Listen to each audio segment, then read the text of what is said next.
Hello. Today I'm gonna be performing a cardiovascular um, assessment. So first, I'm gonna go ahead and perform hand hygiene, introduce myself to the client, provide privacy. Then I'm gonna explain what I'm gonna be doing on the patient for the cardiovascular assessment. Um, then I'm gonna go ahead and start inspecting the pericardium area.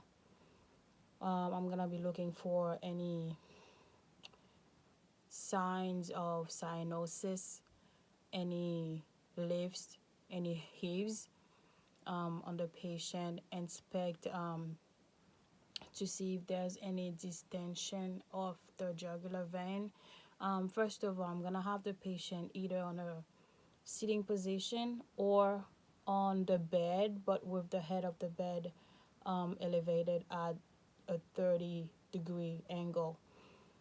Um, After that, I'm gonna go ahead and palpate the chest area, um, mainly the pulse of maximum and pulse, the point of maximum and pulse, and then which is at the apex of the heart. That's at the fifth intercostal um, of the mid clavicular of the left sternal border, um, where the mitral valve is located at.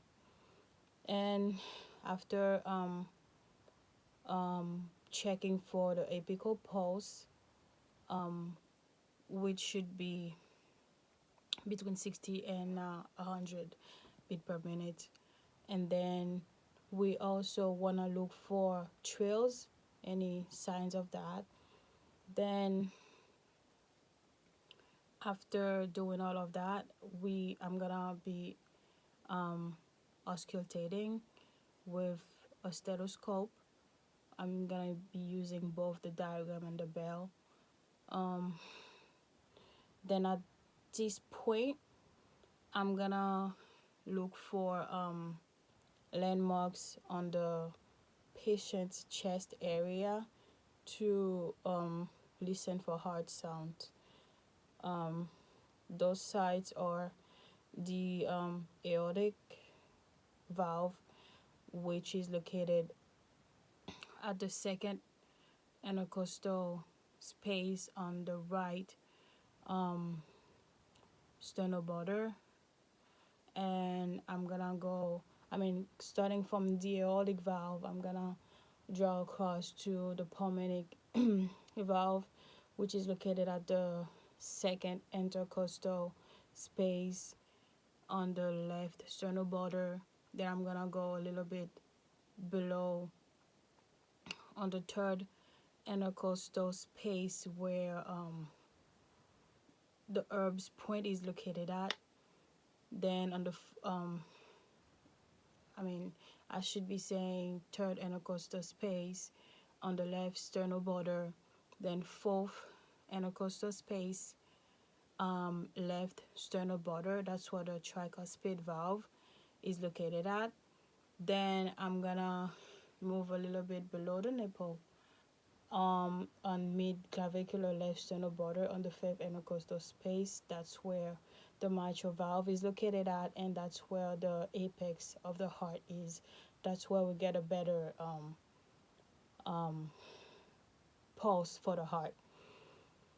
And after that, we need to listen for the heart. I said it already, the rate of the heart. We need to listen for the rhythm, which should be a lub dub, otherwise called S1, S2. S1, that's when S1 means that the both the tricuspid and the mitral valve close, and S2, that's when the aortic and the pulmonic valve close. And those are the two rhythm. Those are normal heartbeat, heart sound, heart rhythm, however we want to call it. S1 is systolic and S2 is diastolic. Then we also want to listen for extra heart sounds, which are S3 and S4. S3 is S3 is heard in the beginning of the diastolic, like in the beginning of S2. That's when we hear S3, and then S4 we hear that at the beginning of S1. Those are extra sound, and they are low pitch sound that that I mean, those are what we call, like, extra sound. They're low pitch sounds. And then we want to be looking for heart murmurs. We also grade them, depends on severity of them. And then it starts from 1 to 6. That's the grading scale. 1 is like really low, you can barely hear it. You have to concentrate on listening for it. And one more thing we have, I mean, it's recommended that we close our eyes while we're listening for heart sounds, because it helps you to better concentrate for what you want to look for. And yeah, going back to the heart murmurs, if any are present, you want to grade them from 1 to 6, 1 being the lowest sound, a low, really low. You have to really pay attention to hear it. And 6 is the greatest.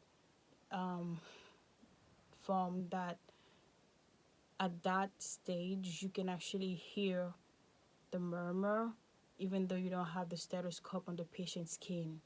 You can just, it's loud and it has a thrill with it.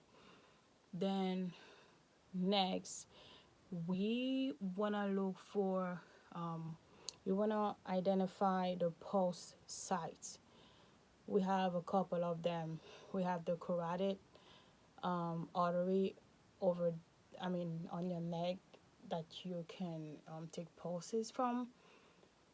One important thing is you have to listen for the carotid, I mean, not listen, you have to check the carotid artery one side at a time. And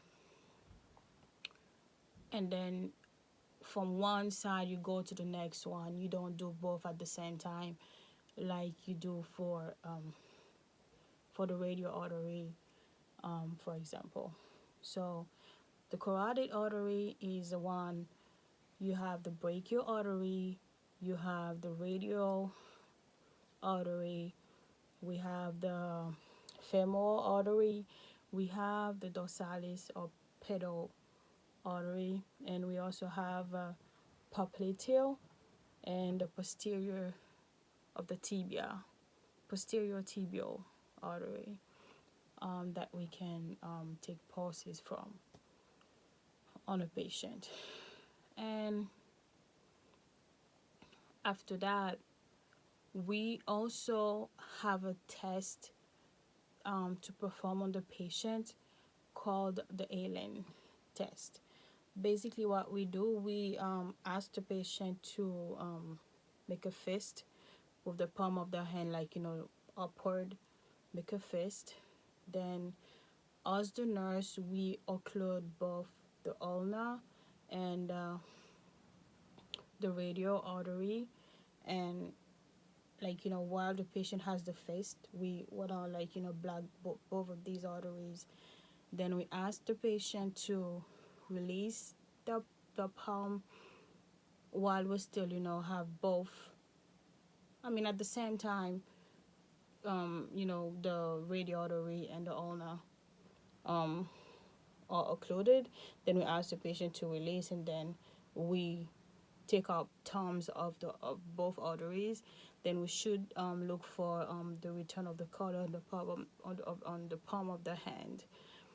So if the color comes back, that's a positive sign. It's normal. That's what should happen. So circulation is normal in that patient. If it doesn't come back like pink, this is the color that we're looking for. That's a sign that there's something going on. There's a heart problem in the patient, and this is it. After every findings, we want to make sure that we document everything, and then this should complete the cardiovascular assessment. Thank you.